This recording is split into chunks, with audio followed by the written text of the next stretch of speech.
What's happening, everybody? John Hendricks here for Saints News Network, coming at you with another recap for Saints training camp.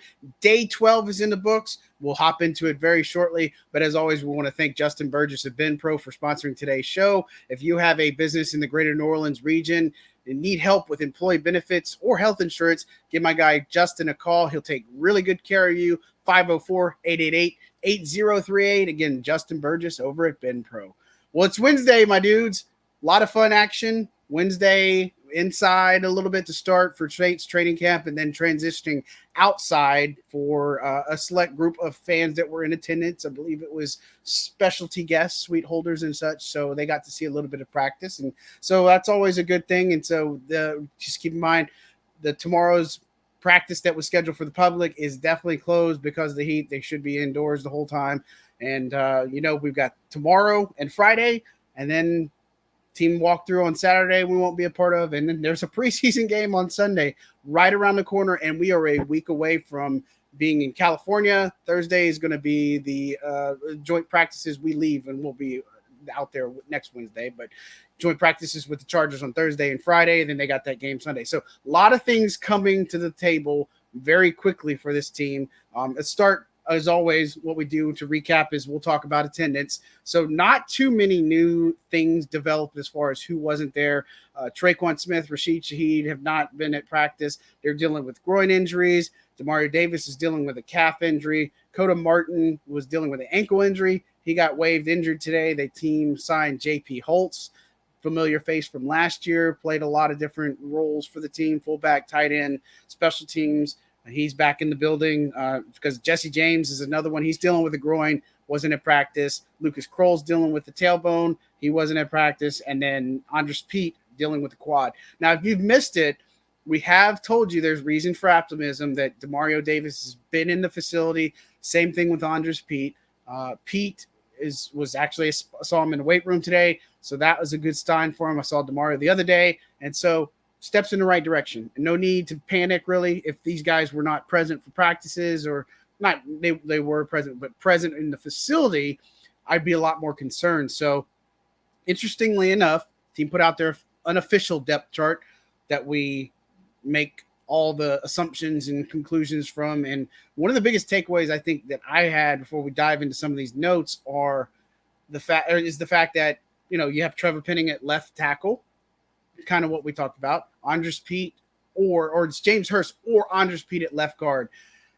It's kind of what we've been talking about. I've been writing about it. I've been talking about it. I've been saying this for months, that was kind of the plan, is that Trevor be at left tackle, James Hurst kick inside. Nothing against Andres Pete, but I think Hurst is a guy that gives them that type of what they need from a consistency standpoint, from an availability standpoint. You need to protect your $100 million quarterback in Derek Carr. You got to make sure you do those types of things. I mean, just do the math and make it make sense. I mean, this is a lot of money that you put into Derek Carr plus $100 million. I mean, you got to protect this guy. And so I think what we've seen on the depth chart kind of mirrors what we thought. And so I don't think there's too many surprises, although I will say that I think Jordan Howden is a guy that's going to climb up the depth charts a little bit. We've talked about him getting a lot more looks in dime coverage, especially, when they did the three-man rush drill the other day with all DBs and the linebacker on the field. I just think that he's a guy that's ascending. He's played, got first-team reps.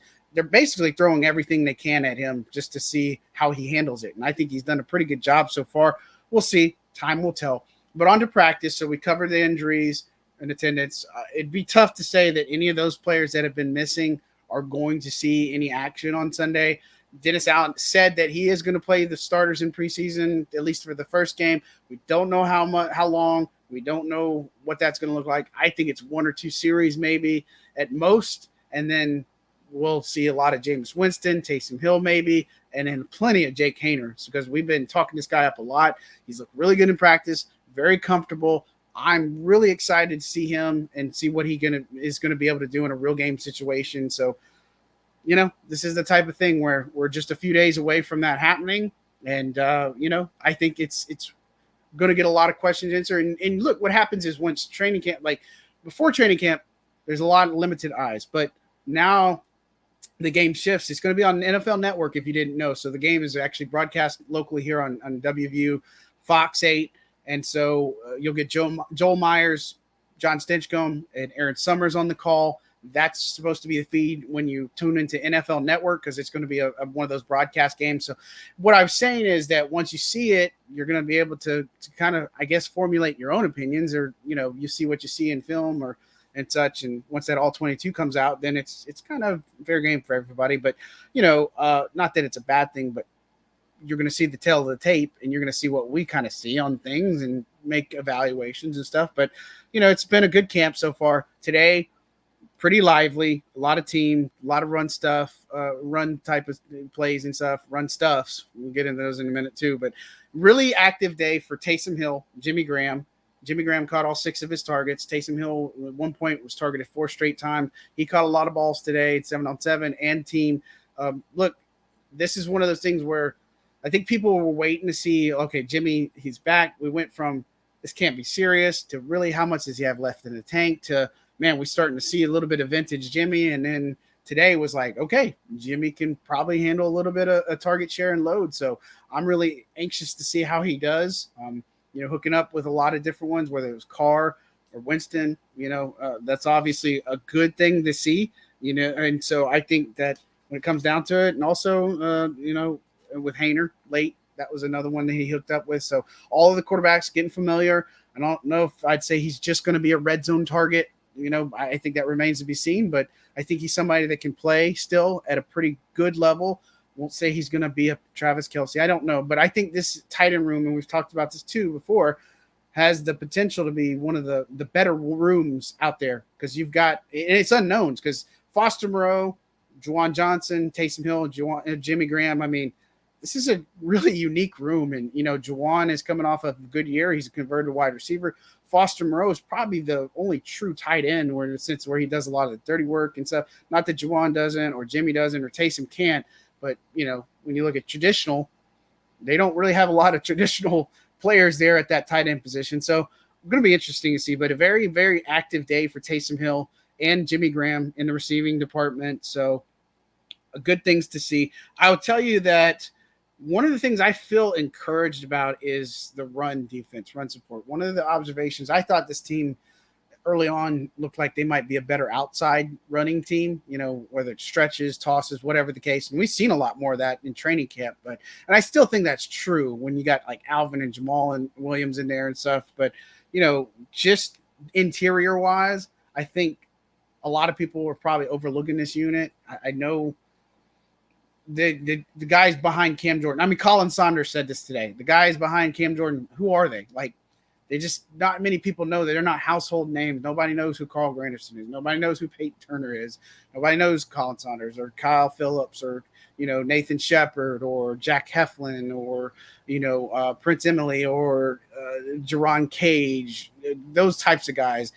They're just not a well-known, when you look at it, it's like, oh, Bills, Von Miller, I know him, or Rams, Aaron Donald. I mean, it's Saints, it's kind of like Cam Jordan, and then that's about it. But he called them like the dancing pandas and stuff, and it's just kind of they're playing with his chip on the shoulder. And he pointed out something.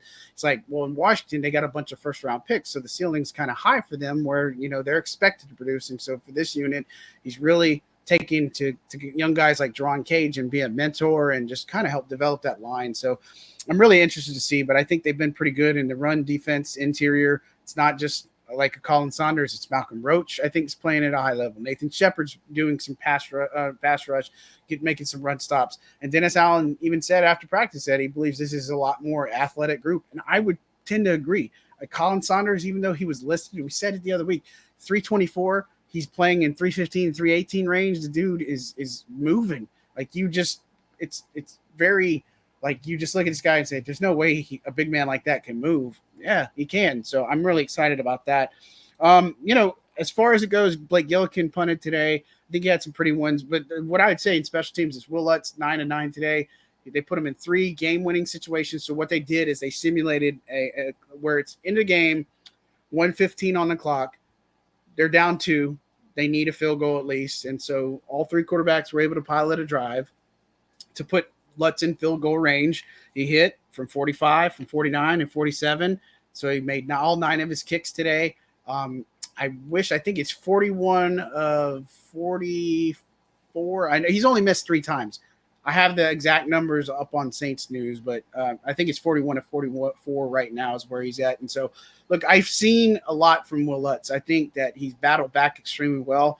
Those types of things that I've seen over the past couple of practices, especially him making 8 for 8 for today, but 17 and 17 in past 2, I don't really need to see much more from him in the preseason. Interestingly enough, talked to Blake Gilligan today.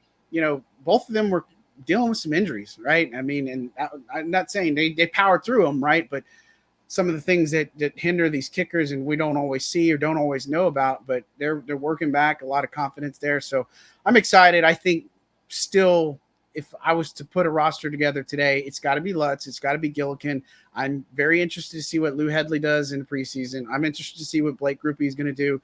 Got to ask Dennis if he plans on how that's going to unfold. Is it going to be rotation for kickers, or do you feel confident what you've seen in Lutz to say, let's just have Grupe handle all the stuff? Same thing with, Lou Hedley and Blake Gillikin in that situation. But, look, I feel encouraged about where this run defense is at right now. I think that was obviously a pain point last year, huge pain point if you saw the games.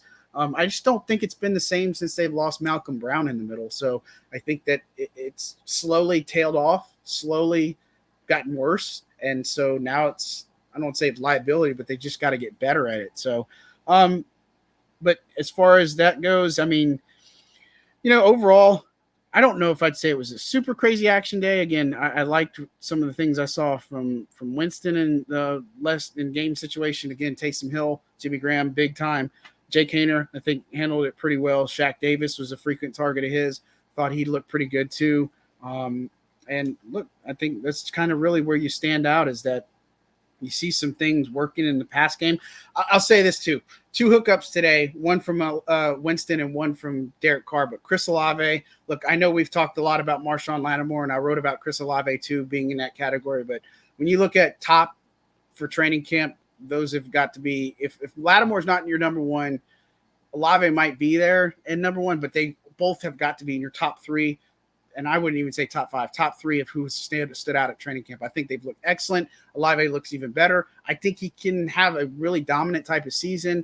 Remains to be seen, because a lot of people are saying, what's Mike going to do? And I think it's more like maybe he's that 60 to 70 catch guy, a little bit less than 800 yards, having a bunch of touchdowns. Olave is going to be your yards guy and your targets and receptions guy, and maybe have 5 or 6 touchdowns. I mean, we don't know how it's going to play out. It obviously is going to be dictative or indicative of what the matchup is, who's available, what the offense looks like, what the defense looks like. There's just too many variables there. But I do feel confident about Olave's ability. I feel very confident that Mike Thomas is trending in the right direction to get where he needs to go. A little concerned about Rashid Shaheed, because that's twice now he's having to deal with his groin injury. From all the reports, everything we've heard, he's going to be ready week 1, but that groin, there's no guarantee it doesn't come back to at some point in the season. And those groin injuries are tough. And so, again, 4, 5, and 6 on the receiver depth chart. We talked about it. It's Traquan Smith, Keith Kirkwood probably in there. As of right now, I think it's toss up between A.T. Perry and James Washington. I'd probably go with the rookie. But again, it just depends on how this unfolds, and if Traquan can get back in a good bit of time. But look, it's we're gonna know soon enough. The competition has been awesome to see.